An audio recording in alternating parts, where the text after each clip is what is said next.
जय हिंद साथियों, आज पढ़ते हैं कैलोरीमिति का सिद्धांत।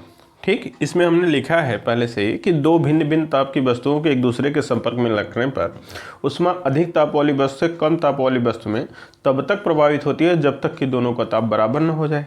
और इसका अर्थ क्या हुआ? इसका मतलब एक ने उष्मा दिया होगा, दूसरे ने लिया होगा, तभी बराबर ताप हुआ। जैसे एक मिनट यहाँ समझिए कि ये कोई वस्तु है, दो वस्तु हैं ए एंड बी। उष्मा एक वस्तु से दूसरे वस्तु में जाएगी, इसका कुछ ताप होगा। मान लीजिए इसका ताप 100 डिग्री सेल्सियस है, इसका ताप 50 डिग्री सेल्सियस है। तो अधिक ताप वाली वस्तु से कम ताप वाली वस्तु में जाएगी। कब तक जाएगी? जब तक कि दोनों का ताप बराबर नहीं हो जाता। इसका ताप ज़्यादा है, इसका ताप कम है, उष्मा दोनों को संपर्क में रखें। जैसा कि ऊपर लिखे हैं कि दो भिन्न भिन्न ताप की वस्तुओं के एक दूसरे के संपर्क में रखने पर उष्मा अधिक ताप वाली वस्तु से कम ताप वाली वस्तु में तब तक प्रवाहित होती है जब तक कि दोनों का ताप बराबर न हो जाए। तो ये तब तक जाएगी जब तक दोनों का ताप 75 डिग्री पर आकर बराबर न हो जाए।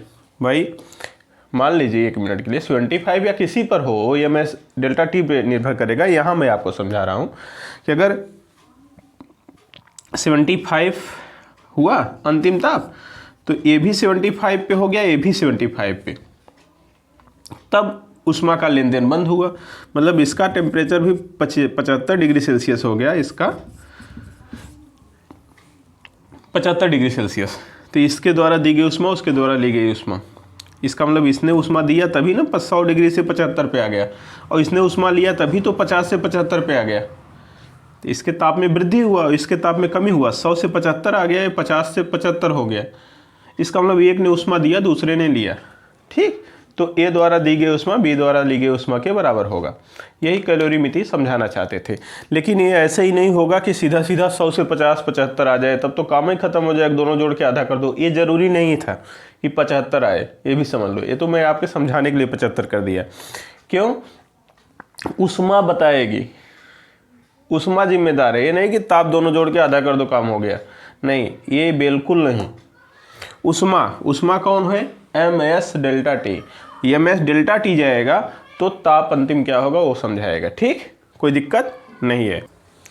चलिए देखिए क्या होता है कि हमने दो वस्तु ले लिया, एक वस्तु ये ले लिया, दूसरी वस्तु ये ले लिया। ठीक, दोनों अलग अलग पदार्थ की बनी हैं। अलग अलग पदार्थ की होने से क्या होगा? इनकी उस विशिष्ट उष्माएँ अलग अलग होंगी, इनका ताप अलग अलग होगा। तो इसमें क्या क्या खास बात होगी? एक वस्तु ए है, एक वस्तु ए है, तो इसको हम रख दिए ए जानकारी के लिए, इसको रख दिए बी। होता क्या है कि इसका कुछ द्रव्यमान होगा। जी हाँ, तो इसके द्रव्यमान को हम ले लिए यमोन, पहली वस्तु है। इसके द्रव्यमान को ले लिए m2, ये दूसरी वस्तु है। कुछ अलग द्रव्यमान होगा ना, इसका द्रव्यमान हम m2 ले लिए और इसका द्रव्यमान हम यमोन ले लिए। इसमें अलग अलग पदार्थ की है तो एक और भी चीज़ पाई जाएगी, क्या? विशिष्ट उष्मा। इसकी विशिष्ट उष्मा हम S1 ले लिए और इसकी विशिष्ट उष्मा S2 ले लिए। अलग अलग वस्तु है। इसका कुछ ताप होगा। जी हाँ, इसका ताप हम T1 ले लिए, इसका ताप हम T2 ले लिए अपने मन से। तो दुनिया में कोई भी वस्तु होगी उसका कुछ न कुछ द्रव्यमान होगा। अगर वो वस्तु गर्म होने वाली वस्तु है, उसकी कुछ न कुछ विशिष्ट उष्मा होगी, जिस पदार्थ की बनी होगी उसका। और अगर कोई भी है तो उसका कुछ न कुछ ताप भी होगा। तो तीन चीज़ें तो हर वस्तु में पाई जाएंगी। क्या? M1 S1 T1, M2 S2 T2। 10 ठुलोगे तो M3 S3 T3, इस तरह से बढ़ाते चलो, ये चीज़ पाई जाएगी। अब एक अधिक होगा एक कम, क्योंकि हम क्या पढ़ने जा रहे हैं? कैलोरीमिति का सिद्धांत। तो एक का ताप ज़्यादा होगा, दूसरे का कम होगा, तभी काम बढ़ेगा। तो T1 ज़्यादा ले लो, T2 कम, अपने मन से। चाहे T2 ज़्यादा ले लो, T1 कम, एक ज़्यादा एक कम कर लो। तो हमने मान लिया कि T1 is greater than T2। इसका मतलब ये पहले A वाली वस्तु का टेम्परेचर अधिक है B वाली वस्तु के टेम्परेचर से। T1 is greater than T2। इसका अर्थ यह हुआ कि जो हीट होगी वो A से B में ट्रांसफ़र होगी, जाएगी A से B में, क्योंकि T1 ज़्यादा माने हैं। अब T2 ज़्यादा माने होते तो T2 से इधर आती। तो हीट ट्रांसफ़र हो रही है किधर से किधर? T1 से T2 में जा रही है। अच्छा लगा, ट्रांसफ़र करा दो, बस बहुत हो गया ट्रांसफ़र। अब अंत में जाते जाते एक समय ऐसा आएगा कि T1 और T2 किसी न किसी टेम्परेचर पे इक्वल होंगे। जब ये ऊष्मा दे रहा है, वो ऊष्मा ले रहा है, तो अर्थात इसका ताप घट रहा है, उसका ताप बढ़ रहा है, किसी न किसी टेम्परेचर पे जाके ये लोग बराबर होंगे। और जिस टेम्परेचर पे लोग जाके बराबर होंगे उसी को हम अंतिम ताप या साम्य ताप T कहते हैं।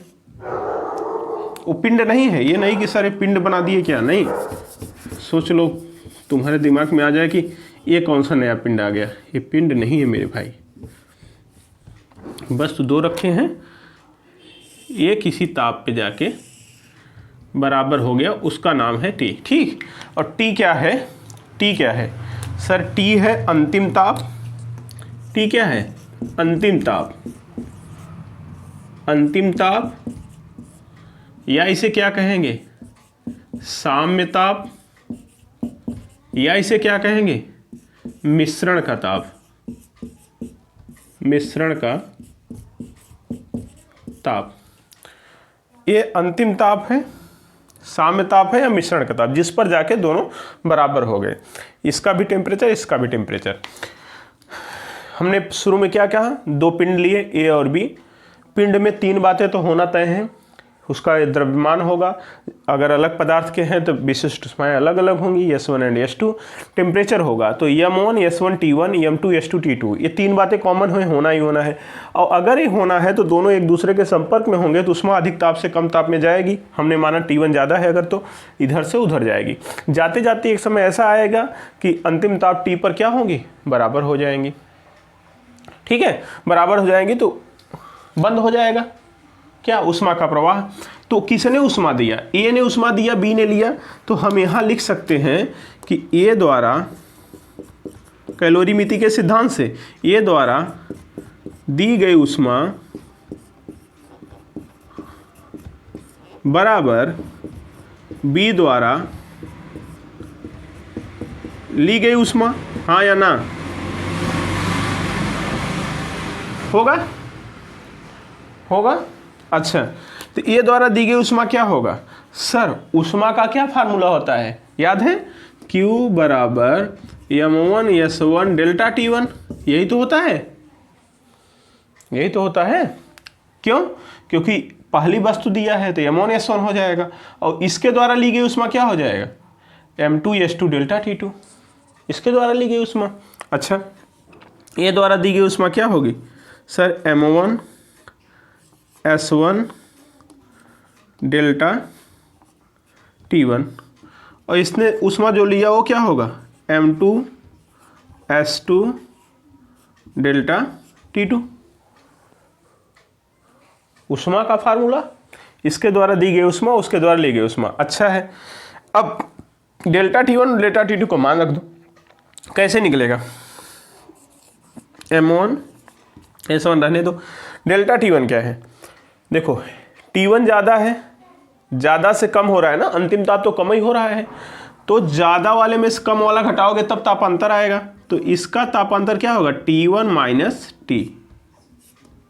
भाई, अगर 100 डिग्री से 75 हो रहा है, इसका मतलब 100 माइनस 50, 100 में से तापांतर कितना आया? 100 में से 75 घटाओ 25, वही तापांतर होगा। तो ये ज़्यादा में से अंतिम ताप क्या होगा? कम ही होगा। इसका ताप अधिक है तो पक्का है लास्ट वाला ताप या तो इतना ही रहे या तो कम हो थोड़ा सा, ये भी हो सकता है। ठीक है, बहुत बड़ी वस्तु है, सामने छोटी सी वस्तु है? हाँ, M1 S1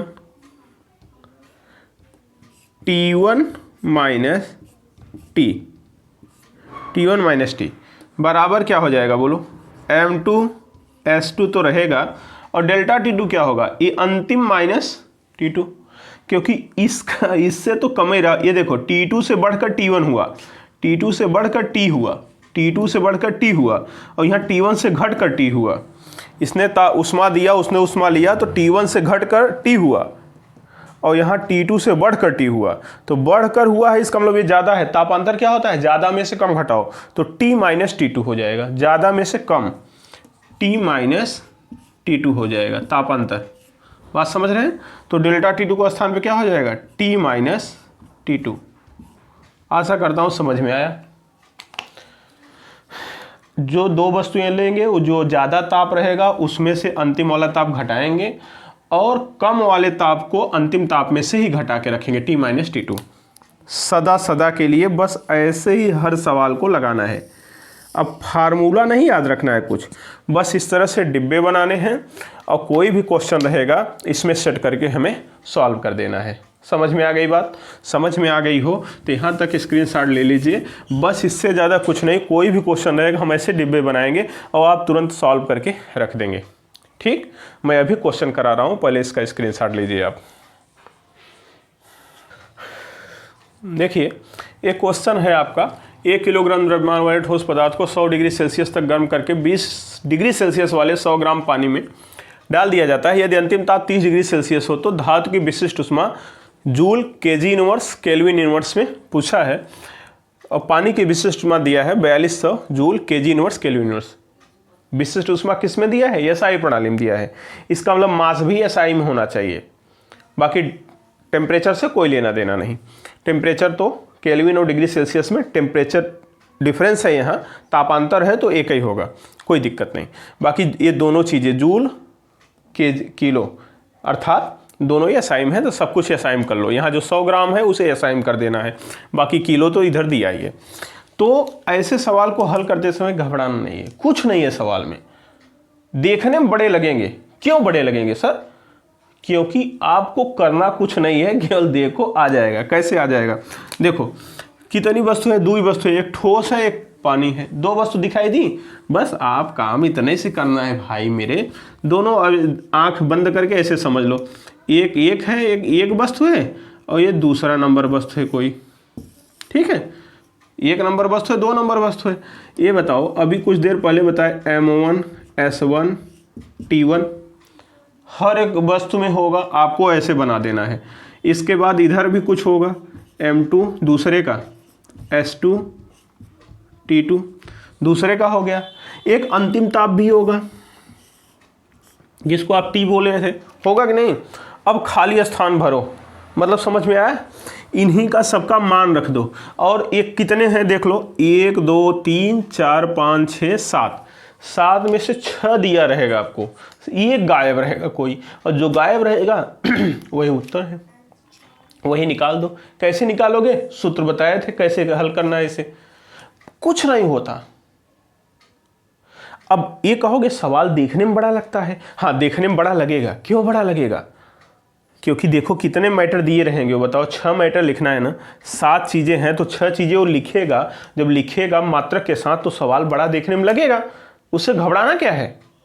सवाल बड़ा दिखे तो उसे घबराना नहीं है, क्या घबराना? बस 1 2 है तो 2 लिख दिए। अब ये देखो M1 S1 T1 M2 S2 T2 हम पहले से कई तैयार, T पहले से डायग्राम हमारा तैयार है। खाली स्थान भरो, खाली स्थान भरो, जादुई तरीके से उत्तर पाओ। चलो देखो खाली स्थान भरते हैं, देखते हैं क्या पूछा है, अपने आप इसी में समझ में आ जाएगा। ठीक है, चलो इसे हम जल मान लिए 1 मिनट के लिए और इसे ठोस मान लिए, जो ठोस है। ठीक, बस काम खत्म। पहला ठोस, दूसरा जल। ठोस को जल में डाल दें। M1 ठोस का देखो दिया है 1 किलो, तो 1 किलो लिख दिए, क्या दिक्कत है? S1 दिया है कहीं, द्रव्यमान ठोस पदार्थ 100 डिग्री सेल्सियस है, क्या टेम्परेचर मिल गया ठोस का 100 डिग्री सेल्सियस, जो मिले उसे लिख लो। S1 तो पूछा है धातु की विशिष्ट ऊष्मा, अर्थात यही ठोस की विशिष्ट ऊष्मा पूछा है, क्वेश्चन मार्क अर्थात यही पूछा है। लो भाई पता तो चल गया क्या पूछा, इसका मतलब सब कुछ दिया होगा, आगे भी दिया होगा, तो ढूंढ के इसी में भर दो खाली स्थान। तो भरेंगे कैसे? आगे देखो क्या कहा, 20 डिग्री सेल्सियस वाले 100 ग्राम पानी, पानी का कितना है 100 ग्राम, 100 ग्राम मेरे भाई, इसी साथ में तुम केजी में बदल लो, इसे किलोग्राम बदल लोगे आसानी होगी। तो 100 केजी को किलोग्राम बदलो, 1000 का भाग करो, 1000 का भाग करोगे तो क्या आएगा 0.1 केजी आएगा कि नहीं? 100 ग्राम को किलो में बदलोगे तो 1000 का भाग करोगे 0.1 केजी। अब ये मत पूछना कैसे। S2 जल के लिए है, जल के लिए S2 दिया है, एसआई प्रणाली 4200 न दिया रहता तब भी आपको पता था, जूल केजी इनवर्स केल्विन। लिखने की जरूरत नहीं है कि मात्रा के साथ लिखें, ठीक है, काम हो गया है अपना। T2 लेकिन समझा रहा हूँ, इसे समझो, T2 भी दिया होगा टेम्परेचर जल का, हाँ सर 20 डिग्री दिया है। अच्छा लग रहा है सर, 20 डिग्री सेल्सियस। सेल्सियस को केल्विन में बदले वही होगा, इसलिए कोई ज़रूरत नहीं बदलने की। इनका भी कुछ तो होगा। अंतिम ताप कितना है सर? अंतिम ताप तो 30 डिग्री है। लो भाई मेरे भाई, आ गया, खाली स्थान भर दिए, पता चल गया क्या निकालना है। क्वेश्चन में बस ऐसे बनाओ, उत्तर हो जाएगा, कोई दिक्कत नहीं है। अब क्या करें सर? इसके द्वारा दी गई उष्मा, उसके द्वारा ली गई उष्मा, अगर फार्मूला याद है तो ठीक है, नहीं तो जानते ही हो, ठोस द्वारा दी गई उष्मा, जल द्वारा ली गई उष्मा, या पहले वस्तु द्वारा दी गई, दूसरे वस्तु द्वारा ली गई, मतलब दी गई उष्मा बराबर ली गई उष्मा। डायरेक्ट लिखने की जरूरत नहीं है, ये उष्मा देगा क्योंकि ज़्यादा ताप वाला है, वो उष्मा लेगा। तो क्या होगा? M1 S1 T1 minus T, T1 minus T बराबर क्या हो जाएगा? M2 S2 T minus T2। यही तो फार्मूला है, फार्मूला यही है। वैल्यू रख दो इसी में, वैल्यू रखो। M1 का मान 1, अब मात्रक लिखने की जरूरत नहीं। S1 पूछेंगो, T1 100, अंतिम ताप 30, M2 0.1, S2 सर 4200। अब कहाँ लिखूँगा? T minus T2, 30 minus 20, 30 minus 20 direct लिख दे रहे हैं। T माइनस T2, 30 में से 20 घटाओ 10, जगह नहीं था इसलिए डायरेक्ट लिख दिए। अच्छा, अब 100 में से 30 जाएगा 70, तो ये S1 बराबर आपका क्या आ गया? 0.1, 1 0 10 का गुणा करोगे काम खत्म, सीधा सीधा 4200 आ गया, बटे क्या हो जाएगा? 70। ये भाई साहब तो निकल लिए, 7 छंग 42, ये हो गया 60। आंसर आ गया। ऑप्शन में देख लो सर, पहला ही ऑप्शन है। हाँ तो उत्तर हो गया ना। का है बोलो, कई लाइन का है, ज़्यादा बड़ा है, प्रश्न बड़ा दिखेगा, कुछ करना नहीं है। जादू मैं सिखा रहा हूँ, आप सीखो बस, नहीं तो माथापच्ची करते रह जाओगे, कंफ्यूज हो जाओगे, सवाल देख के घबरा जाओगे। कुछ नहीं, 2 बस 3 बस जितनी बस हो, बस देखो, मन मन मन मन M1 S1 T1 M2 S2 T2 मन बना के लिख दो, ठीक।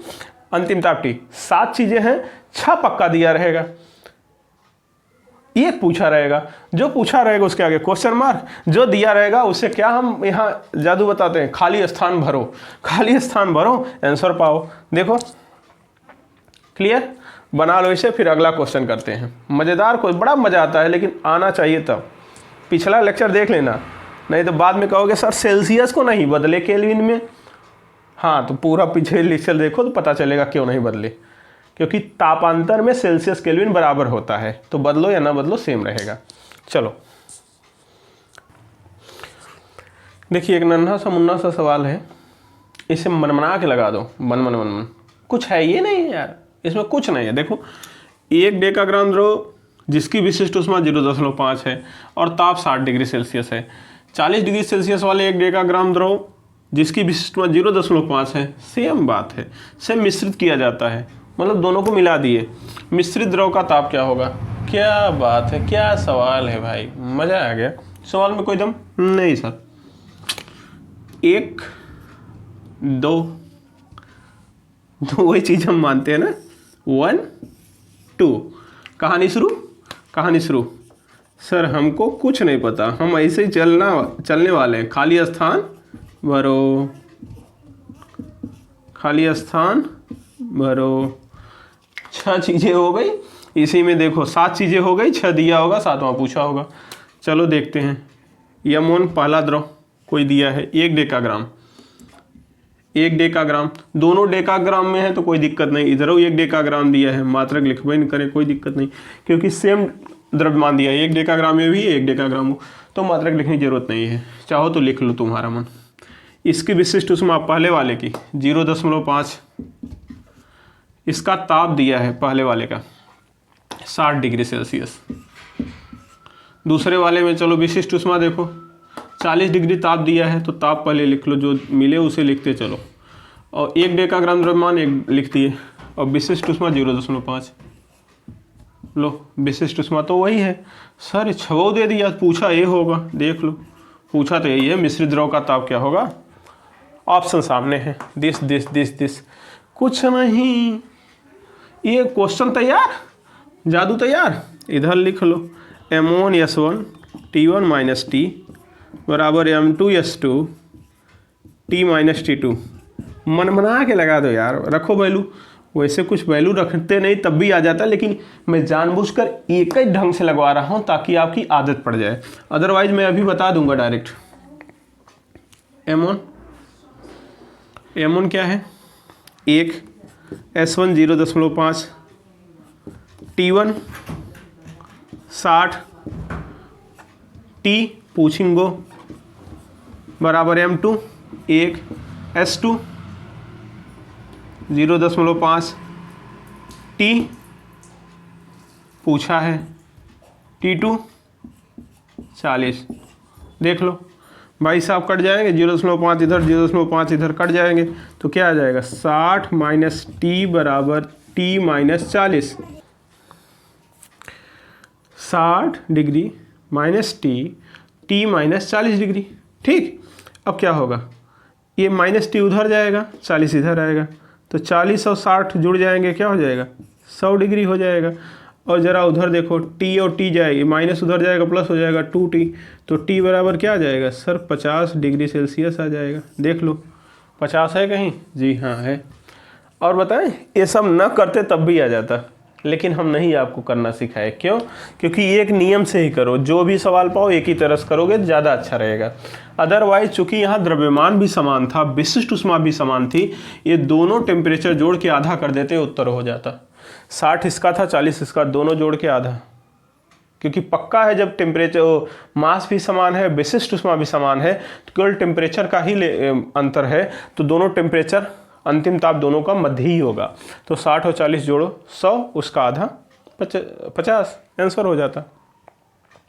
अंतिम ताप जो होता है, एक बात ध्यान देना, जो अंतिम ताप है वो, ये अंतिम ताप सदैव जीवन में कभी भी, जो अंतिम ताप T है, एक बात जान लेना, वो लेस देन या इक्वल टू T1 हो सकता है, और दूसरी बात T2 के साथ इसका रिलेशन होगा, या तो ग्रेटर होगा T2 से, या इक्वल भी हो सकता है। हालांकि बहुत बड़ी वस्तु है, टेम्परेचर ही नहीं बढ़े, थोड़ा सा दे दो, है ना, तो यही हो सकता है अंतिम ताप। लेकिन ये कहो कि इससे बड़ा हो जाए, इससे बड़ा नहीं हो सकता, इससे छोटा हो जाए, इससे छोटा नहीं हो सकता। अगर आपके मन में आ जाए कि T क्या बड़ा हो सकता है T1 से, कभी नहीं हो सकता। T क्या छोटा हो सकता है T2 से, कभी नहीं हो सकता। अगर ज़िंदगी में कभी T1 से बड़ा दिखने लगे तो इसका मतलब T1 पे लाके उत्तर कर दो, T2 से छोटा दिखने लगे तो T2 उत्तर हो जाएगा। कभी जीवन में, आगे के लिए बता रहा हूँ, आगे आएगा बताऊँगा। तो इसे आप स्क्रीनशॉट ले लीजिए, फिर अगला सवाल देखते हैं। ठीक, जल्दी लीजिए। देखिए, ये 2011 IRT में आया हुआ सवाल है। ठीक, सिंपल सा सवाल है, कोई दम नहीं है। देखो सवाल क्या है, सन 2011 IRT में आया हुआ है। कब? 2011 IERT 2011 IRT में आया हुआ सवाल है। करा 60 डिग्री सेल्सियस पर 0.5 विशिष्ट ऊष्मा के द्रव को 20 डिग्री सेल्सियस पर 0.3 विशिष्ट ऊष्मा वाले द्रव के साथ मिश्रित किया जाता है। मिश्रण का ताप 40 डिग्री हो जाता है। 0.5 विशिष्ट ऊष्मा वाले द्रव तथा 0.3 विशिष्ट ऊष्मा वाले द्रव में अनुपात क्या होगा? सिंपल, कोई दिक्कत नहीं है, तुरंत मनमना दो। क्या है सवाल में दम सर? सवाल में आपको तरीका बता दिए, जादू बता दिए, कुछ करना ही नहीं है। 1 2, ये 2 द्रव हैं। सबसे पहले हमें कुछ नहीं पता है, M1S1 T1 लिख लेना है, M2S2 T2 लिख लेना है, अंतिम ताप T लिख देना है, फिर खाली स्थान भर देना है, आगे देखा जाएगा जो होगा। चलो जो दिया हो लिखो। 60 डिग्री सेल्सियस वाले, 0.5 विशिष्ट ऊष्मा वाले, पहले द्रव के बारे में कुछ बातें दिया है जी, 0.5 विशिष्ट ऊष्मा दिया है और टेम्परेचर 60 डिग्री सेल्सियस दिया है। जो मिले लिख लो, जो मिले गले लगाते चलो, फिर आगे देखा जाएगा। अब देखो इधर को 20 डिग्री सेल्सियस वाले 0.3 विशिष्ट ऊष्मा वाले द्रव में 0.3 विशिष्ट ऊष्मा है, इसका टेम्परेचर क्या है 20 डिग्री सेल्सियस में। फिर क्या करें, मिलाया जाता है, दोनों को मिक्स कर दिया गया। मिश्रण का ताप 40 डिग्री, मतलब ये भाई साहब भी मिल गए हैं, 40 डिग्री सेल्सियस है। अब क्या कर रहा है, 0.5 विशिष्ट वाले द्रव और 0.3 विशिष्ट वाले द्रव में अनुपात, इसका मतलब M1 M2 में रेशियो पूछा है। M1 संबंध है M2 पूछा, क्या है M1 संबंध है M2, M1 संबंध है M2 पूछा है। कोई बात नहीं है, देखते हैं, हमें क्या पता क्या होगा, चलते हैं करते हैं। हमारे पास फार्मूला है M1 S1 T1 minus T बराबर M2 S2 T minus T2। बस जादू ही जादू रखो, जादू। M1 रहने दो, चाहे तो M1 अपान M2 कर लो, यही अनुपात है तो M1 अपान M2, बाकी भाई साहब भाग हो जाएंगे सब। ऐसे भी कर सकते हो, अभी से कर लो या कुछ देर बाद करना, आपका मन। चलो अभी से कर लेते हैं, अभी से कर लेते हैं सर। M1 अपान M2 बराबर क्या हो जाएगा, M1 अपान M2 यही निकालना है ना, बराबर S2 T माइनस T2 अपान S1 T1 minus T. Value रखो, आंसर पा जाओगे। वैल्यू रखो, अगले कड़ी में आंसर। सर वैल्यू रख दें। S2 क्या है 0.3। सर T क्या है, T 40, T2 क्या है 20 अपान S1 क्या है 0.5, T1 क्या है 60, ये क्या है 40। देखो 40 में से 20 जाएगा 20, 60 में से 40 जाएगा 20, भाई साहब सीधा सीधा कट जाएंगे, दशमलव दशमलव हो जाएगा, 3/5 आ गया। इसको बोला 3 संबंधे 5, 3 संबंधे 5 कहीं है, ये आंसर है। 3 संबंधे 5 आंसर, 3 संबंधे 5 आंसर हो गया।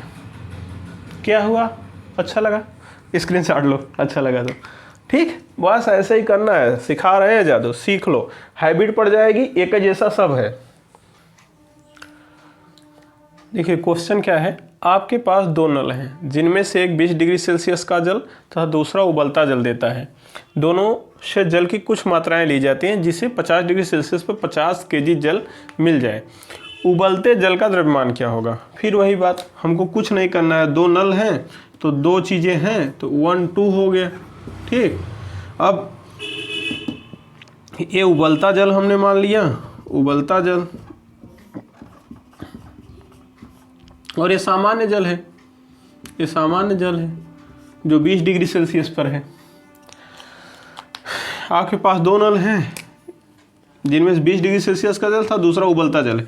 एक उबलता है, एक 20 डिग्री। उबलता कितने पर बोलेगा, 100 डिग्री सेल्सियस पर।